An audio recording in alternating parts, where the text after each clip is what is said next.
Саламатсыздар ма? Бүгүнкү бизде пайдалуу багдарлама атауы Fonta деп аталат.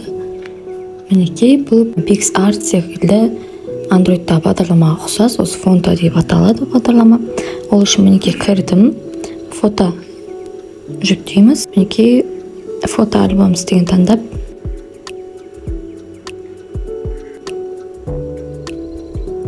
Минекей A4 форматтагы сурет, качествосы барлыгы жакшы.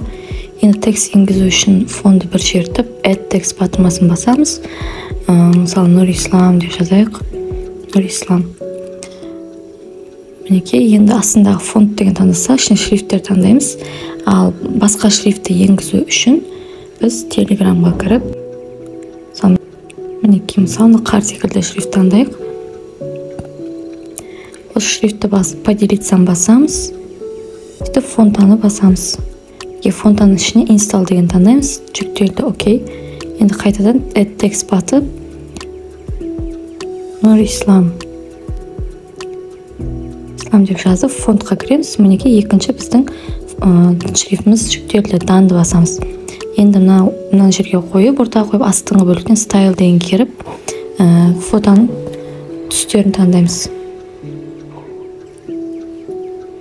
Енді астында create color pattern деген таңдасақ, үш сызықшаны таңдасақ, мінекей қараңыздар мынандай түрлі түсті түрін таңдауға болады. Енді үстіндегі apply'ды басамыз. Строкқа кірсек, сыртқы линиясын таңдаймыз. Линиясына да color pattern деп, линиясының түсінде осылай өзгертуге болады. Үстін данды басып, sizeға кіріп, размерін өзгертіп, осылай қоя береміз. Мінекей тилтқа кірсек, бұны қисайтамыз. Келесі оңға қарай жылжытасыздар. Curve дегенге кірсек, бұны доңғалатамыз.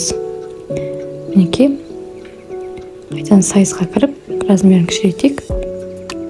Осылай қоямыз. Енді поделитсам басып, image as best PNG деген таңдаймыз. Яғни бұның качествосы барлығы жақсы болып сақталады. Мінекей қараңыздар, жазудың качествосы барлығы жақсы, PNG форматта сақталып тұр.